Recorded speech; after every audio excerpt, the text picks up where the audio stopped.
Now, while I have been a passenger in quite a few Priuses over the years, as they are very popular in the taxi and ride-hailing service space, I've actually, A, never driven a Prius before, and B, we've never featured the Prius here on the channel at Allcarnews.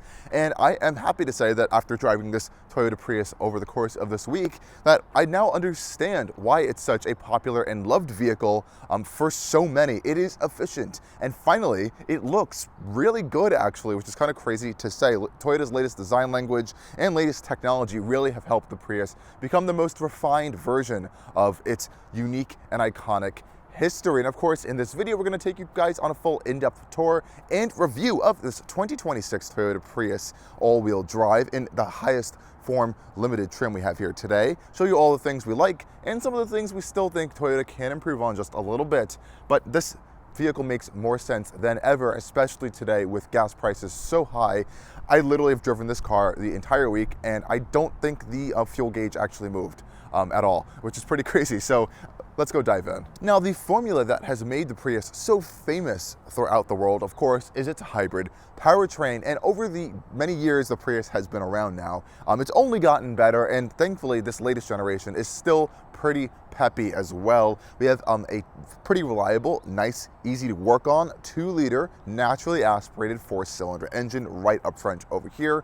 And of course, you can get the Prius in front-wheel drive pure, or of course in this one we have their E all-wheel drive system. And this system is pretty cool. It's kind of hopped onto the trend of that E axle. So this hybrid system has a completely disconnected rear axle. It uses an electric motor, and in some low slip kind of situations, it will activate that motor. It isn't incredibly powerful. It's not like a real true mechanical all-wheel drive system, but it does help you to get a little bit of some traction here and there, which is quite nice. And shockingly, despite all of this, you may think you may get a dramatically lower fuel economy than the regular front-wheel drive pure Prius. Not the case. This particular one is EPA rated as 49 mpg combined / the city, and around over 50 mpg on the highway. And I have 100% seen those numbers this week. I've actually seen over 50 miles per gallon this week, and I can only imagine how efficient the front-wheel drive Prius with the smaller aerodynamic style wheels actually is in the real world. It's probably really, really good. And the other crazy thing with this Prius that I think also helps to play in with its trick of getting such good fuel economy is it's not heavy. All these EVs and vehicles these days are so incredibly heavy. This Prius comes in at just around 3,200 pounds. Now, as we've seen in recent years, aerodynamic shapes don't always translate pretty good over to a good design. There are many exceptions to that, actually, since EVs have been more commonplace and aerodynamic designs are more accepted and understood. But the early generation Priuses never were really the most pretty vehicles. They were meant to be efficient. And now Toyota, over all these years, has been able to combine efficiency with actual pretty decent looks, actually. And, you know, ever since this particular current generation Prius has come out, I always thought it was pretty sharp of a looking vehicle, and they really did a great job here with this awesome bright red paint finish you can get on this particular Prius. Again, this is a limited trim, so it is a little bit pricey at around $40,000, but the Prius still starts around $29,000, and you're getting that same great powertrain throughout the whole lineup. You can go for the plug-in hybrid as well, but I think this looks really sharp. It looks like a sharp, nice, normal commuter vehicle with bold, dynamic LED lights in Toyota's latest kind of corporate design language we have as well. And for this generation, if you didn't know, the A-pillars have been incredibly raked back. So you have a very long windshield up front here. And again, that's all meant to make it even more aerodynamic and a little bit more of a sleeker looking vehicle. This iconic hatchback Prius design shape really has evolved over the years from that original, you know, teardrop to this more kind of swept back, almost more premium-esque looking design. The rear design as well, I think looks really great for this generation. The body sculpture on the side actually has some dynamic shapes going on to it. The rear end looks fantastic with that light bar, that design back there. I think they really did a great job on this current generation Prius design language over here. And there are so many Easter eggs of Prius throughout the entire exterior, hidden all over the place, from the window trim to around the rear. We'll kind of take you on a little bit of a tour around that as well in this video, but I think this Prius looks good. Let me know what you guys think about in the comment section below. And I always wanted to wonder if they ever continue to make the Prius V and the Prius C still way back when. Today, would it have adopted this design language as well? And the great part about the Prius is we still have a lot of great cargo space with this hatchback design. So this one is a power opening rear operation tailgate back here, and we have this nice little kind of cargo cover over here which you can remove, and it's held up by these little ropes there, so it's pretty easy to remove. Now of course, lots of good, decent amount of cargo space in here. You have a relatively low load floor as well with the Prius, which is really nice. And now let's see if we can have any room underneath this floorboard over here. And actually, we do. It looks like we have some sort of styrofoam cladded storage cubbies in the back over here, so you can actually still store some stuff under the floor, though. Those hybrid battery systems are kind of located right in this rear section where the seats are underneath, so it kind of eats up into a little bit of space. And this one does also have that rear e-axle system for the rear all-wheel drive, so definitely keep that in mind. I'm not too sure if the front-wheel drive ones actually have more space. I'm sure you guys have seen those in person and can correct me down in the comment section below, but this is a pretty good usable storage space. Okay folks, let's go hop inside of a 2026 Prius. I also like how it says Prius on the key fob, because it literally says Prius and cool little hybrid Easter eggs all around this vehicle, which I think makes this a fun car. Love the shape again. And now hopping into the rear seats, again, we have these kind of pillar mounted door handles here. It's an electronic latch. Pretty kind of nice solid door thump there. Here, the engine just kicked on actually. So we're gonna open up this door here, and you can see it isn't the widest rear door opening right here. It's on a full 90-degree angle. So getting in and out of this Prius honestly isn't actually that bad. The roof line is pretty low as well, just about to see in a second. So let's go take a look at the door panel real quick back here.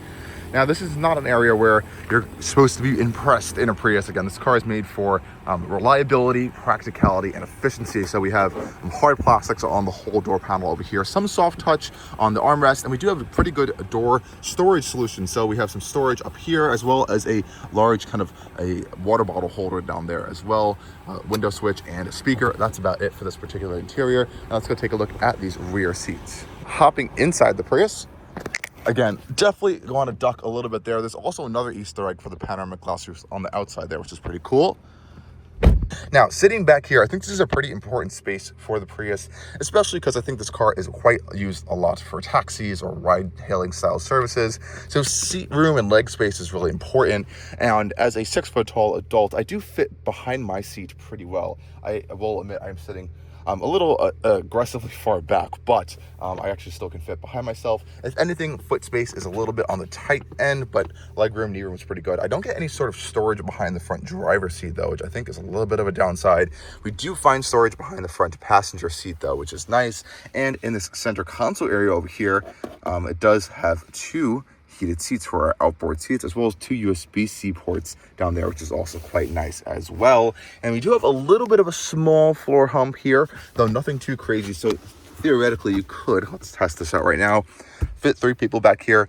Definitely will be on the cramped side, specifically because we have the sloping roof line, which thankfully does have cutouts back here to help you fit in a little bit more, but it does definitely make you feel a little bit more on the cramped end of the rear of these seats. Now we do have these nice bright LED interior lights back here to help freshen up the space overall. And of course, as I mentioned, we have that fixed glass roof, so this allows you to actually close this sunshade back here, which is pretty cool. I don't see too many cars do that though. Again, as it is fixed, these panels don't open, but it is. Now in our center armrest over here, let's fold that down. We're going to find 2 cup holders. Thankfully, this is nice and squishy, so resting your elbows on here is going to be pretty nice. And it's really solid also, which is a great touch there. And the seats themselves are actually pretty generally well supportive and comfortable. Really no complaints there. But of course, Toyota makes a hybrid everything now, so you can get a RAV4 or a Grand Highlander, and I got a hybrid as well, kind of have a hybrid Toyota that fits all of your needs. But if you still want a Prius, you can still indeed put children back here. We have ISOFIX anchor points in the back, and I think it's going to be a pretty safe, reliable, and long-term efficient vehicle. Let's go hop up front and see what's new and unique on the front end of this cabin. Okay guys, let's go hop in front of our Prius now. And I love the feedback chime that you can actually adjust on this vehicle. Have a listen to this. It's actually on its loudest setting here. I'm not sure if that's coming across on camera, but I think that's a fun little sound. And opening up the front doors is a little bit on the easier side as well. We have just normal door handles that do have keyless access installed here. I believe there's a digital key you can actually have with this newer generation Prius as well, which is pretty advanced. We don't have power folding side mirrors, though. That would have been a nice touch to have on here. And I'm going to get into this now. We'll talk about it in a second. Just see how sloping this front roof line is right here, this A-pillar. That is one of my complaints of this new generation Prius. Does it make it look better? Yes. Does it help with aerodynamics? Yes. But as a driver, I've noticed some things. We'll get to that when we hop inside. Same thing on this door panel as we saw in the rear seats as well. Not too much nice materials, even in this limited trim here. Soft touch, kind of gray plastics around here. Memory seats we do have on this particular one. Switch gear is pretty simple as well. We do have full power driver seats, which is really nice. Rubber floor mats in this particular one that again have the Prius logo in it, which is a cool touch there. And the seats themselves are generally pretty comfortable. We have some nice design differentiation in them, which is great. And they're not leather though, actually. I believe it's a vegan leather material, which I guess for a lot of people is quite nice. But let's hop inside. Again, I have hit my head on this actually a few times this week. This front roof line is definitely quite sloped there. Closing up the doors, pretty decent solid door thunk sound. Could be a little bit more secure sounding though, but otherwise this is a pretty nice, well updated cabin that has a host of features. So let's power it on. Foot on the brake. We have our power switch right here, and the Prius comes to life. Now, another thing I'll note about this is this infotainment system takes absolutely forever to boot up. Every single time I get in the car, it's still going. I can't even press continue yet. There we go. And then finally, you're in. But thankfully, no matter what, the backup camera always turns on, which I did realize. So even if it's still booting up, it overrides it and turns on the backup camera. Otherwise, this is a pretty nice updated interior. You know, the Prius originally started out with, you know, a large kind of embedded screen system up there, which now it looks like BMW and a few other brands are kind of moving towards. But this is a whole different take. This has been around on the market for a few years now, so it's not radically new, but we do see a lot of bits and pieces here from other Toyota Group products. Now, the one great thing about this cabin is that they've retained all of the really great and well-placed, I have to say, physical buttons here. So as a driver, accessing a lot of features is super easy, such as your heated steering wheel. It's a button right here. Windshield wiper deicer, automatic lights, your fuel door, your trunk, for example. All of that stuff is really easy to access. We have physical dimmer switches as well, trip meter buttons here, and we even have parking assist in this particular Prius, as well as a 360 camera view button here, so we can open up our 360 cameras. I don't really like that Toyota's always do this kind of rotational style system there. You really got to be in drive or reverse to actually access the full 360 cameras, though thankfully they are really clear. You can even have it in an automatic mode, just as we've seen in other Toyota products. We've seen that across. Now, this steering wheel and dash setup here are lifted directly out of the Toyota BZ SUV, as well as the new Toyota CHR Plus and some of its shared vehicles. I still don't really like it. The steering wheel is fine. I really don't have any complaints with the steering wheel. It's a little bit of a funky design. We have our buttons controls over here for volume, as well as some controls for our screen up there. Right hand side is for all of our adaptive cruise control systems and more radio controls there. So the steering wheel itself, really no issues. We have automatic headlights, automatic wipers as well. So this one is really loaded up, but it's just this screen. I just don't like it. It's really annoying to kind of get the proper position with the steering wheel and the screen. Here are my eyes level right here, for example, and it always ends up blocking out a bit of the screen up there. I always found that to be really frustrating. And of course, you can make it centered and enlarged by pressing this button right here. So I try to find the best angle to film this here for you guys. But there's a lot of stuff baked into this screen. And as you can notice, the font is so tiny and there's just so many icons all over the place here. It definitely takes some time to get used to, but there is, again, like I said, a lot of stuff baked into said screen. So if we look right here, we can see our fuel economy average, and that same menu here can kind of be a compass, or it could be a screen for your adaptive cruise to see what's going on there. You have an eco score meter, you have an EV driving ratio meter. It's also, you can listen and kind of adjust your music from here as well. And here is a cool screen. We can see what's going on with the battery energy system, as well as our all-wheel drive system, our tire pressure monitor. All of this stuff is kind of jam-packed into into the screen. But oh, there's more. We have all of our safety settings up here. So our lane keep assist, our blind spot monitoring. We also have our PDA, and this system is pretty cool actually. So we have speed assist and deceleration assist. I always like to keep these on in Toyota hybrids because it kind of works as BMW has this called an automatic adaptive mode, regen mode. So it decides when it thinks you should be regenerative braking. So if it sees like a car in front of you, it'll kind of slow down a little bit already using regen.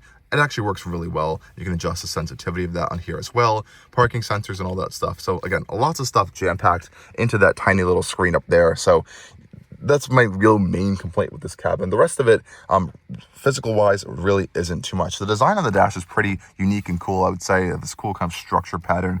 There's this ambient light strip in here as well. It always remains blue. I haven't found a way to change it. If there is a way and someone knows the way, please tell me, because I couldn't figure it out this week. But the rest of the layout in here, like I mentioned, is really good. We have nice 2 big cup holders over here and this huge storage tray which hides 2 USB-C ports as well as a traditional 12-volt socket here.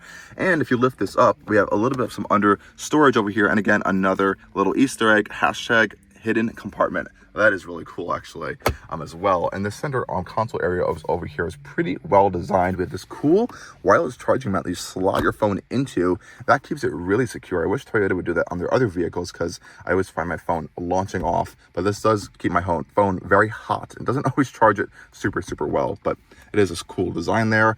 This unique shifter design over here as well. Very traditional Toyota kind of style format. So you have neutral, you have to like hold to go into neutral. Reverse is left up, drive is left down, straight down is your engine braking mode as well, and we can pop it into park. But I've noticed this week as well, just from resting my hand on this, that this shifter moves a lot, and I can't really screw it anymore in either. So it's a little bit of a strange thing. I'm not sure if this is a press car thing or other Prius owners are experiencing this, but that doesn't feel particularly nice. But we do have a lot of other stuff going on back here, such as our drive modes. So we actually have a few drive modes on the Prius now. We have custom, sport, normal, and eco. Custom actually lets you adjust your steering feel or stiffness, as a little bit more of an accurate word there, and we'll get into that in the driving impressions there. We have an EV mode button over here to force it into EV mode when capable, brake hold, e-brake, and a traction control switch over there. Our center armrest isn't the best padded, I would say. It's actually quite hard. There is a little bit of padding though. I'm lifting this up though. We do get quite a lot of storage in here. So we have some sunglasses and microphones, 2 USB-C ports again. So there's quite a lot of charging ports in this cabin, which actually is a really great feature. Again, I mentioned the seats are generally pretty comfortable overall. I don't have too many complaints with the seats themselves, actually.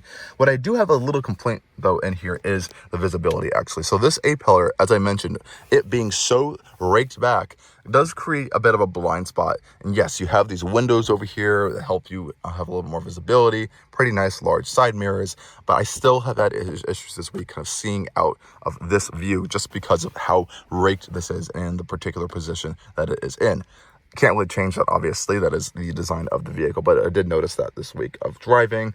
Also, headroom up front here is really minimal. I have about this much headroom left. Actually, this roof is really low up front, so definitely keep that in mind as well. And I'm sitting in the lowest possible position in my seat right now. We do have our own sunshade up here as well, so I can open and close that. It doesn't make the best opening sound.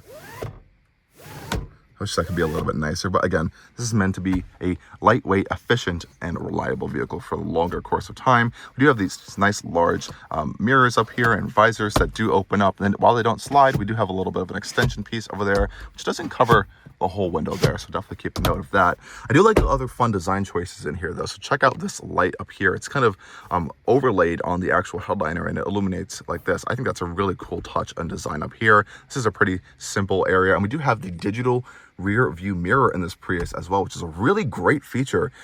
Once you get used to these, you don't ever want to go back to a normal one. They work so well. You have so much adjustment as well. You can kind of do all these different adjustments there. There is built-in home link in this particular one as well. And of course, you can always go back to a traditional mirror if you do need to, but I love this. I think it works fantastic in every vehicle I've been able to test it in. And we have lots of great physical buttons, thankfully, for our climate system. So Toyota is listening to their users and customers here. Lots of physical buttons here. So we only have actually a single zone climate system in this Prius here. So no dual zone actually. So one fan speed, one temperature adjustment. And we do have a few different, obviously your directional areas for your fan, and we do have heated and ventilated seats in this Prius up front, which is a really nice luxury touch. So when you are getting this limited trim, you are getting some nice fun features there, which is really cool. Another little Prius Easter egg there. Traditional style glove box, thankfully, so nothing too funky or crazy here, such as on the BZ SUV, which doesn't get a glove box at all, which is quite annoying. And we do have some nice large easy manual controlled air vents there as well. Now this is Toyota's latest generation's infotainment software here. We have seen this in quite a few products. They've pretty much given this to every single vehicle from both Lexus and Toyota. So we've seen this around quite a lot, and it works fine in the Prius. One quick complaint here, and that's almost my only complaint with the screen, is the volume knob is all the way over here. Why would they put it all the way on the other end of the screen when as a driver, you're going to want to reach and adjust it? Yes, you can adjust it from the steering wheel, obviously, but I think this is a little of an odd touch there. But the screen itself is fine. It's huge, actually, and it's pretty responsive to touch. We have our built-in Toyota Cloud navigation system, which I believe you do have to pay for after your subscriptions or something ends there. So we have built-in audio as well. And I do like how I believe Toyota lets you sign into Apple Music actually built into the vehicle, which is pretty cool. And of course, we have wireless CarPlay and Android Auto, so you can also just use that. And in our menu structure over here, we have quite a few different things you can adjust.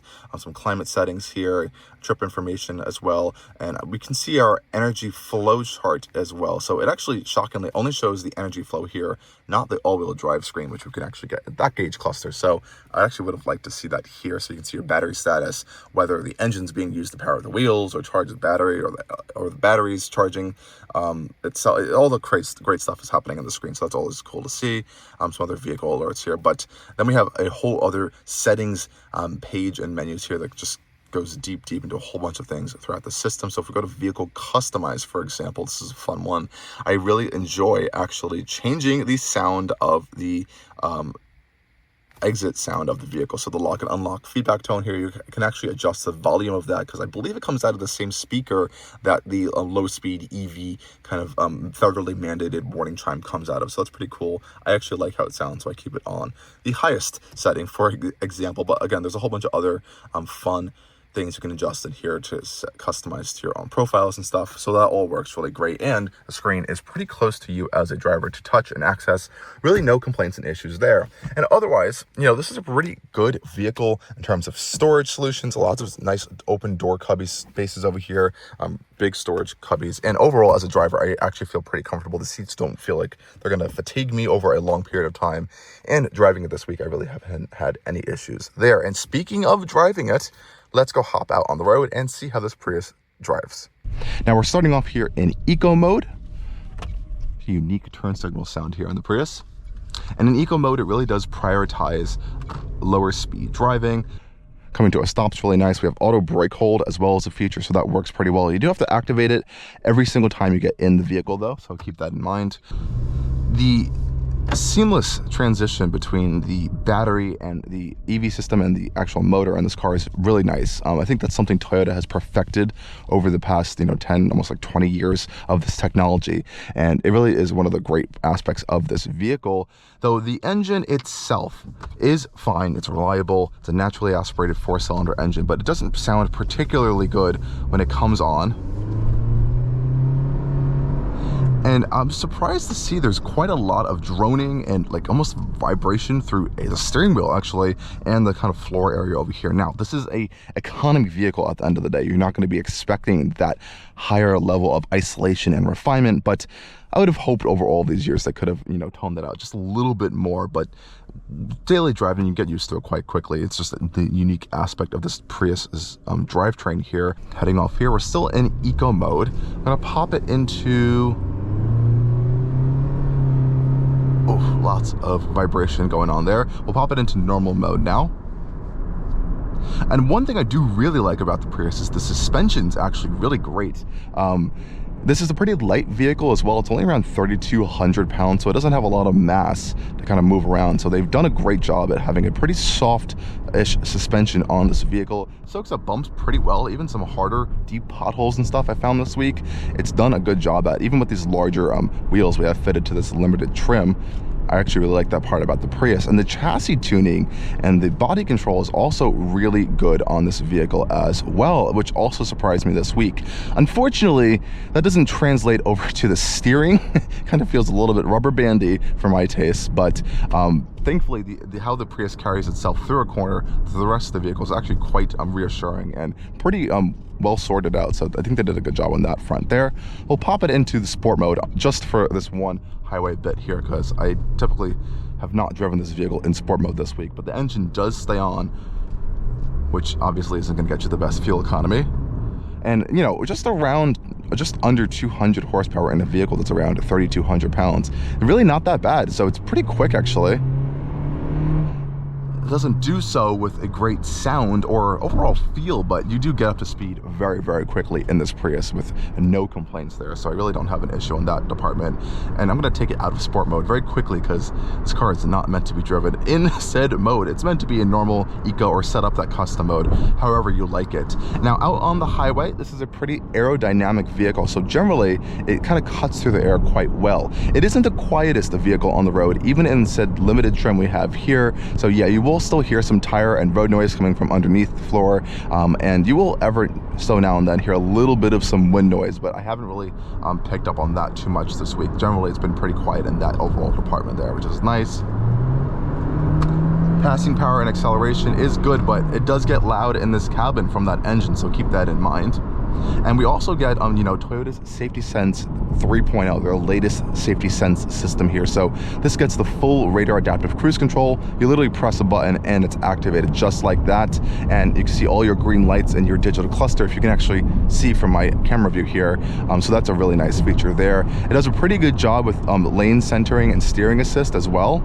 So it's taking this curve. Obviously you have to have your hands on the wheel at all times. This is not a hands-off system, but it does a really good job at it, and it makes longer commutes really great. It regens as well in the adaptive cruise control mode. So if you're coming up to a vehicle with your following distance or in traffic, it actually is a really, really great system to use. So I don't have any complaints there. Blind spot works really well, and this also has Toyota's pretty trick proactive safety control systems. And what that really does is it has two features called speed assist and deceleration assist, and I think the deceleration assist is the really cool thing. So it almost acts as an adaptive or regenerative braking mode. So if I get closer to a vehicle, for example, and this really plays a lot in city driving or around town traffic, it automatically will just start to induce that regenerative braking just a little bit, and you can set the sensitivity of it in your settings as well. I think that that's a really cool feature, and a lot of their vehicles do have it these days, which is nice. But again, highway driving is pretty good in this thing. Around day-to-day driving in city environments though, I think the Prius does a really great job at. And again, around town, handling bumps, it's just actually really compliant. As a passenger as well in the vehicle, I think that's a huge aspect to this Prius, as these are really commonly used as taxis and ride-hailing vehicles in the United States here. I think it's pretty comfortable of an overall experience. You have a lot of storage spaces in here, but I'm glad to see the Prius is still sticking around, and just the importance of this vehicle is so big. It really did kind of spearhead the whole modern hybrid movement, and now pretty much every single Toyota is or can be had in a hybrid. So what once started out as the small little Prius family and a few hybrid Toyotas here and there, you have a hybrid Toyota for pretty much every single model they make. So there really is a fuel efficient vehicle now for everyone and every size and every family as well, which is really great. We'll hop out into the highway just one more time here, get a little bit more sense of this acceleration in our Prius. You can see we've been driving around in EV mode in the city environments here, so it's pretty quite smooth, but we'll disrupt that to put it into sport mode for just a second. I'll listen to this acceleration.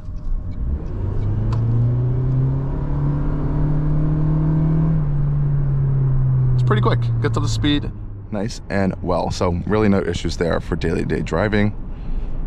And it is the most happiest, obviously, in eco mode as a Prius. But overall, I've been pretty pleased with this vehicle over the course of the week. There are some little quirks and things that I wish could be a little bit better. I don't really like this JBL audio system, and this is technically the upgraded audio system. I don't think it's that good, actually. I would like to see a little bit of an improvement there. There are vehicles in this price range that have incredible audio systems, and also this A-pillar as a continually keep complaining about in my video for this car. It is a little bit frustrating. I've had to do a little bit of some reach arounds to see around it, and I've noticed this in modern electric vehicles that have this really aggressive raked roofline up front here, such as the Lucids actually have this issue, I've noticed as well. It's just because of the aerodynamics and how far they rake the roofline back, it creates this little bit of a blind spot, despite having all of this glass over here to help you see a little bit better. But that's really just one of the many few complaints I actually have of this Prius. It's an overall really well sorted out vehicle. It just feels like it's just going to keep going and going and going forever just from driving it.